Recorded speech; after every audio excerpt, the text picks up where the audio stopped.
اس کے بارے میں میرے پاس ایگزیکٹ انفارمیشن نہیں ہے، لیکن سننے میں آیا ہے کہ ڈاکٹر عاصم یوسف وہاں گئے تھے. اب اس کے بعد ان کی ملاقات کرائی گئی یا نہیں کرائی گئی، اس پہ بیرسٹر گوہر صاحب چونکہ رابطے میں ان کے پاس انفارمیشن ہوگی. اچھا، آپ لوگوں نے خیر یہ کیپٹل کا جو احتجاج ہے وہ تو آپ نے موخر کیا ہے، کیا آپ لوگوں نے باقی جگہوں پر احتجاج بھی موخر کیے ہیں یا وہاں پر پلان ویسے ہی چل رہا ہے؟ میری معلومات کے مطابق تو آج کہیں کسی جگہ ہم نے نہیں، آج نہیں، لیکن ایک دو دنوں میں، کیونکہ ایس سی او ختم ہو جائے گا کل اور پھر پرسوں سے ظاہر ہے کہ حکومت بھی تیاری کرے گی آئینی ترمیم لانے کی. دیکھیے بیسیکلی تو اگر آپ تھوڑا سا پیچھے جائیں، ہفتہ ڈیڑھ ہفتہ پیچھے چلی جائیں، تو ہمارا مین احتجاج جو ہے وہ 4 اکتوبر کو تھا، اور اس کے بعد تو احتجاج کا کوئی پلان نہیں تھا. لیکن جب 3 اکتوبر سے لے کے آج کی تاریخ تک جب آپ سے میں بات کر رہا ہوں، ہماری جماعت کی لیڈرشپ سے، ہمارے وکلاء حضرات سے اور ان کے فیملی ممبرز سے کوئی رابطہ خان صاحب کو انہوں نے کاٹ دیا، بلکہ ان کی دونوں بہنوں کو بھی اریسٹ کر لیا، عظمیٰ بی بی کو بھی اور ساتھ میں علیمہ آپا کو بھی، اور نورین باجی جو خان صاحب کی سسٹر ہیں کی درخواست اسلام آباد ہائی کورٹ میں ہمارے وکیل جناب اور سیکرٹری جنرل بھی ہیں سلمان راجہ صاحب نے پیش کی وہاں، اور میں وہاں موجود تھا، ان کے ساتھ ہی تھا. آپا نے یہی، ان کی وکیل نے ان کو یہی استدعا کی جج صاحب کو کہ وہ نان پولیٹیکل ہے، سب کو پتہ ہے نورین آپا نان پولیٹیکل ہیں، اور وہ جا کے اپنے بھائی کی خیریت دریافت کرنا چاہتی ہیں. انہیں کون سی سیاست کرنی ہے آپا نے، اور یہ ریکویسٹ تھی کہ ساتھ میں ایک ڈاکٹر ضرور ہو تاکہ ڈاکٹر خان صاحب کا چیک اپ کر لے.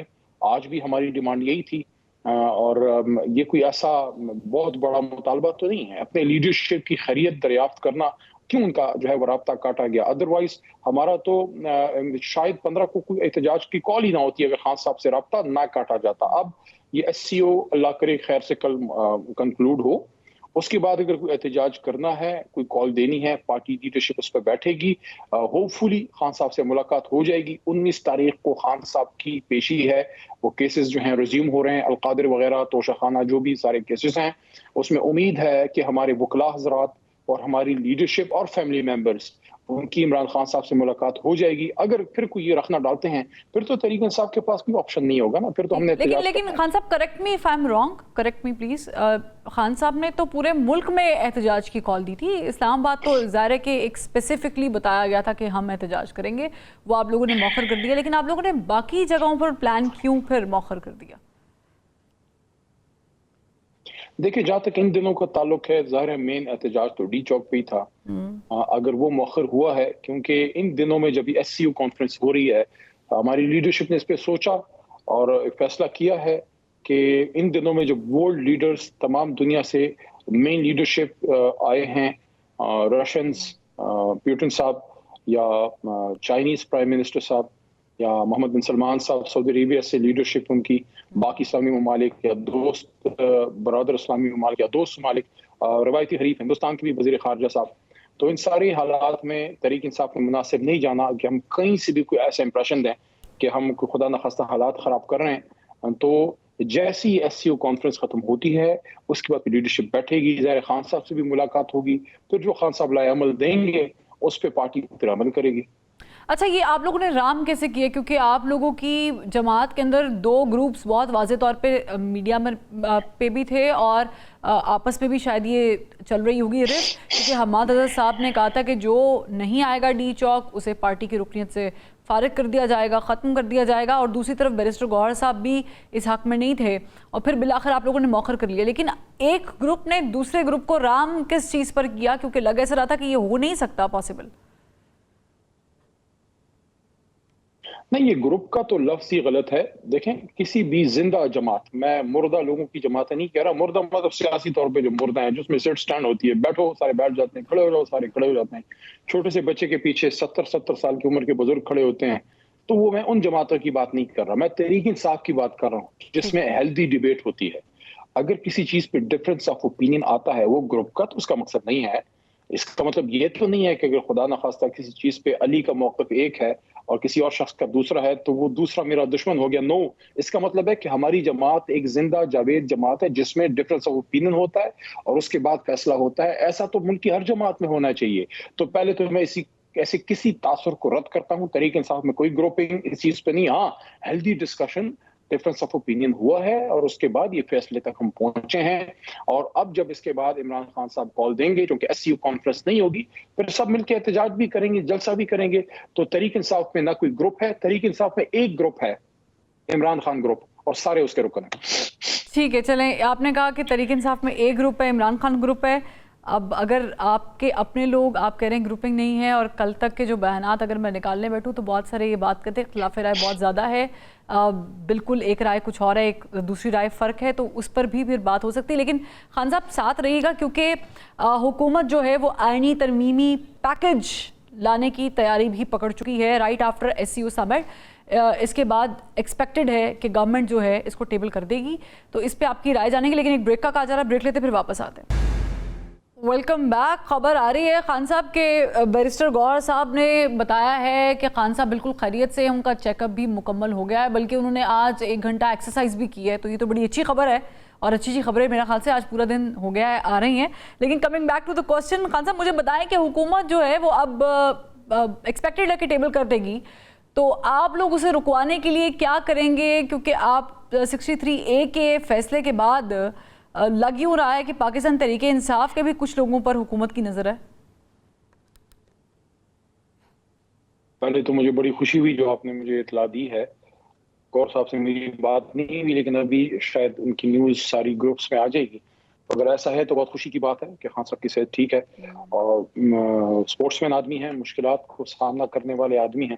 ایک بات میں کروں, بہت سے لوگوں کو شاید علم نہیں ہے, تقریباً 1.5 مہینے پہلے کی بات ہے, میں نے اڈیالہ کے بعد پریس ٹاک میں یہ بات ویسے کی تھی, لیکن بہت سے لوگوں کو شاید علم نہ ہو تو میں دہرا دیتا ہوں.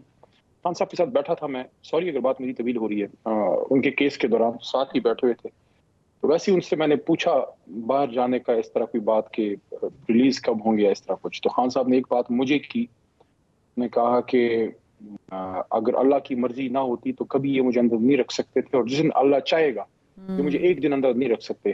تو اتنا سٹرونگ ایمان ہے اس آدمی کا. میں حیران رہ گیا کہ ایک آدمی جو مطلب نازوں میں پلا ہوا آدمی, اس نے ایک شہزادی کی زندگی گزاری ہے, 400 دنوں سے جیل میں ہے, اور وہ مجھے کیا کہہ رہا ہے کہ جب اللہ چاہے گا مجھے ایک دن اندر نہیں رکھ سکتے. اتنا اس کا وہ پکا ایمان ہے, تو اللہ اس کی مدد کرے گا. خان صاحب ملک کے لیے سارا کچھ کر رہے ہیں. میں جہاں تک کانسٹیٹیوشن امینڈمنٹس کی بات ہے, میں قانون کا ادنا سا طالب علم ہوں. میرے جیسے ایک میں کہوں گا میں حقیر شخص ہوں. مجھے اللہ نے یہ عزت بخشی کہ اس پارلیمان کے میں پارلیمانی امور کا وزیر رہا, اور ساری پارلیمنٹری افیئرز میرے ہاتھ سے اللہ چلاتا تھا. میں اس بات پہ حیران ہوں, حضرت علی رضی اللہ عنہ کا قول ہے نا, حضرت علی کرم اللہ وجہہ کا, کہ سارے اچھے کام تو آسانی سے, محبت سے, پیار سے ہو جاتے ہیں, سختی کیوں کرنی پڑتی ہے؟ دیکھیے, اگر یہ آئینی ترامیم اتنی اچھی ہیں, جو اللہ کرے اچھی ہوں, لیکن اگر اتنی اچھی ہیں تو میرے 3-4 نکات لے لیجئے, کسی سے پوچھ لیں اگر آج آپ کے پروگرام میں حکومتی نمائندہ آتا. نمبر 1, اگر اتنی اچھی ہیں تو رات کے اندھیرے میں کیوں آپ لا رہے تھے؟ اگر اتنی اچھی ہیں تو آپ کے اپنے ممبرز کو کیوں نہیں پتا تھا؟ اگر اتنی اچھی ہیں تو آپ نے نقاب پہن کے پارلیمنٹ سے لوگوں کو اٹھانے کی کیوں ضرورت پڑی؟ اگر اتنی اچھی ہیں تو ہمارے ووٹ توڑنے کے لیے 63A میں آپ کو چینج کیوں کرانی پڑی؟ سپریم کورٹ سے ایک فیصلہ آپ نے دے لیا, یا ایک دروازہ کھول دیا ہارس ٹریڈنگ کا. اور اگر اتنی اچھی ہیں, ہمارے ممبران کو آفرز ہو رہی ہیں. آج اقبال افریدی صاحب ہمارے خیبر سے MNA ہیں, ان کی کوئی بات آئی کہ پتہ کتنے کروڑ ارب تک شاید پہنچ گئی بات, تو تھریٹ آپ کر رہے ہیں, اغوا آپ کر رہے ہیں, بلیک میل ہمارے MNAs کو آپ کر رہے ہیں, ان کو لالچ بھی دے رہے ہیں, ان کو ڈرا بھی رہے ہیں, انہیں کیرٹ اینڈ اسٹک دونوں کر رہے ہیں. ان کے گھر گرائے جا رہے ہیں, ان کے پلازے گرائے جا رہے ہیں, ان کے بزنس بند کیے جا رہے ہیں, ان کی خواتین کو اٹھایا جا رہا ہے, ان کی بیٹیوں کو اور وائفز کو اٹھایا جا رہا ہے کہ آپ ان کا ووٹ توڑیں. یہ سارے کام حکومت براہ راست کر رہی ہے خان صاحب, یہ سارے کام حکومت براہ راست کر رہی ہے, آفر دینا, فیملی کو ہراس کرنا, اٹھانا, دھمکانا. دیکھیں یہ جو سارا کچھ ہوا ہے سب آپ کے سامنے ہے. جو ہمارے پنجاب سے MNAs ہیں, ان کے بزنسز پہ جو ہے دھاوا نہیں بولا گیا, ان کے ڈیروں سے لوگوں نہیں اٹھایا گیا, ان کو مارا تشدد نہیں کیا گیا. یہ ہمارے اپنا بلوچستان سے MNA ہیں, ان کے پلازوں کو نہیں گرایا گیا, حالانکہ ان کے پاس گورنمنٹ کے اسٹے آرڈرز تھے. ہمارے MNA بلوچ صاحب, ان کی وائف, ان کی بچیوں کو جو ہے وہ نہیں اٹھایا گیا ان کے اس کو توڑنے کے لیے, اس کے ساتھ ساتھ کیا کچھ نہیں کیا گیا. تو میرا سوال سمپل سا ہے, جب آپ ایک کنسنسس بلڈ کرتے ہیں، آئینی ترامیم تو بہت اچھی چیز ہے ملک کے لیے اگر ہو پازیٹیو طریقے سے. آئین دیکھیں، آئین پاکستان ایک سیکرڈ ڈاکیومنٹ ہے لیکن قرآن نہیں ہے. اس میں چینج ہو سکتی ہے لیکن چینج کرنے کا طریقہ کیا ہے؟ اگر آپ آئینی ترامیم پازیٹیو کرنا چاہتے ہیں، ملک کے مفاد میں کرنا چاہتے ہیں، تو ہم کوئی ملک دشمن ہے؟ ہم نے اچھا، اس میں ایک اور چیز بھی ایڈ کر لیتے ہیں خان صاحب، تو آپ ہمارے ساتھ بیٹھیں، آپ ہم سے بات کریں. ٹھیک، لیکن آپ اس وقت اپوزیشن میں ہیں، آپ اس وقت اپوزیشن میں ہیں، حکومت کی طرف سے یہ ترمیم آ رہی ہیں، امینڈمنٹس آ رہی ہیں، اور اس میں مولانا فضل الرحمان صاحب کا رول بڑا امپورٹنٹ ہے. اب آپ سے اگر میں پوچھوں کہ مولانا فضل الرحمان صاحب کو کچھ چیزوں پر تو حکومت کی طرف سے جو چیزیں ہیں ان پہ اعتراض ضرور ہے، آپ کتنے کانفیڈنٹ ہیں کہ مولانا فضل الرحمان اب کی بار پاکستان تحریک انصاف کے ساتھ ہی موجود رہیں گے اسی پلیٹ فارم پہ، اور حکومت کی طرف جھکاؤ نہیں کریں گے اس امینڈمنٹ کے دوران؟ تحریک انصاف کے ساتھ تو عوام ہے، پاکستان کی عوام کے ساتھ کھڑے ہیں. پاکستان کی عوام ہمارے ساتھ، ہمارے لیڈر عمران خان کے ساتھ کھڑے ہیں. بڑے عرصے بعد، یعنی بڑے طویل عرصے بعد مولانا فضل الرحمان صاحب قابل احترام ہیں. انہوں نے ایک پاپولر سیاست کی طرف آئے ہیں. پاپولر کا مطلب یہ نہیں ہے کہ صرف لوگوں میں مقبول ہو، حق کی طرف ایک طرح سے آئے ہیں. انہوں نے جو بات کی ہے وہی اصولی بات جو ہم کریں کہ آپ آئینی ترامیم کرنا چاہتے ہیں، آپ لوگوں کو اٹھائیں نہ، بلیک میل نہ کریں، کورس نہ کریں، جو انگریزی کا لفظ ہے، ان کہ آپ ان کو زبردستی نہ کریں. آپ ہمارے ساتھ بات کیجئے، آپ انگیج کیجئے. اب آپ کانسٹیٹیوشن کورٹ کی بات لے لیتے ہیں، آئینی کورٹ کی بات. آپ یہ بات سمجھ میں آتی ہے کہ آئینی کیسز کے لیے ایک علیحدہ ججوں کا پینل ہو، تو پھر آپ علیحدہ کورٹ کیوں بنا رہے ہیں؟ سپریم کورٹ کے چیف جسٹس کے نیچے ایک بینچ بنا دیں. دیکھیے، میں نے یہ 5-6 دن پہلے سوال ریز کیا، ابھی تک مجھے جواب نہیں آیا. جب ایک ملک میں 2 وزیر اعظم نہیں ہو سکتے، جب ایک ملک میں 2 آرمی چیف نہیں ہو سکتے، تو ایک ملک میں 2 چیف جسٹس کیسے ہو سکتے ہیں؟ آپ اسی چیف جسٹس صاحب کے نیچے آئینی بینچ بنائیے.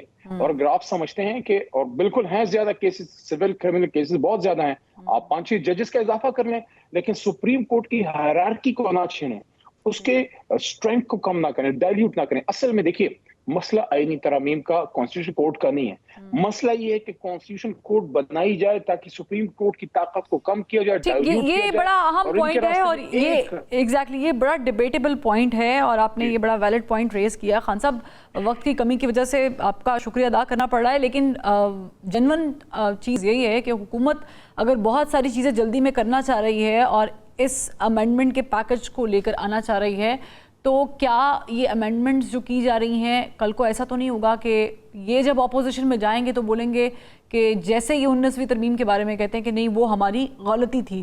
تو سوچ سمجھ کے کرنے کی بڑی ضرورت ہے. بہرحال آج اور کل کا دن بڑا اہم ہے. ایک بریک لیتے ہیں، بریک سے جب واپس آئیں گے تو نیئر بخاری صاحب سے گفتگو کریں گے. ہمارے ساتھ رہیے گا. Welcome back. بریک کے بعد ہمیں جوائن کیا ہے پاکستان پیپلز پارٹی کے سینئر رہنما اور سابق چیئرمین سینٹ نیئر بخاری صاحب نے. بخاری صاحب، بہت شکریہ، آپ نے وقت نکالا. ہم نے دیکھا جب بلاول بھٹو زرداری صاحب وزارت خارجہ سنبھالے ہوئے تھے اور ایس سی او کا جو سمٹ ہے وہ ہوا تھا، اور جے شنکر کا جو ظاہر ہے کہ ایک سفارتی آداب ہوتے ہیں اور اس پہ وہ نمسکار کا کافی باعث وہ ایشو بنا تھا، لیکن آج ہم انتظار کر رہے تھے کہ ایک ہینڈ شیک ہونا چاہیے، اور وہ ہینڈ شیک ان بٹوین وزیر اعظم پاکستان اینڈ جے شنکر ہو گیا. آپ اس کو کیسے دیکھ رہے ہیں؟ Should we celebrate this? It's not a matter of celebration. بات یہ ہے کہ شنگھائی کوآپریشن آرگنائزیشن کے وہ بھی ممبر ہیں، ہم بھی ممبر ہیں، اور اس میں کچھ آبزرورز بھی ہیں. تو یہ ملٹی لیٹرل کانفرنس ہے، it is not a by lateral. ہاں، تو مطلب ہم پڑوسی ہیں، اور پاکستان نے تو ہمیشہ خواہش کا اظہار کیا کہ ہم تو ڈائلاگ چاہتے ہیں، ہم اپنے پڑوسیوں کے ساتھ پرامن طریقے سے رہتے ہیں. ہمارے جو بیسک ایشوز ہیں وہ ابھی اسی طرح موجود ہیں، اور اس پہ جب بائی لیٹرل گفت و شنید ہوگی، وہ ایک کشائد بات ہوگی. تو چلیں، ایک بریک تھرو ہوا کہ ان کے فارن منسٹر آ گئے، پاکستان کے فارن منسٹر بھی وزٹ کیے تھے. تو میں سمجھتا ہوں کہ اس کو آگے پیش رفت ہونی چاہیے، اور جو ایشوز ہیں بٹوین both the countries.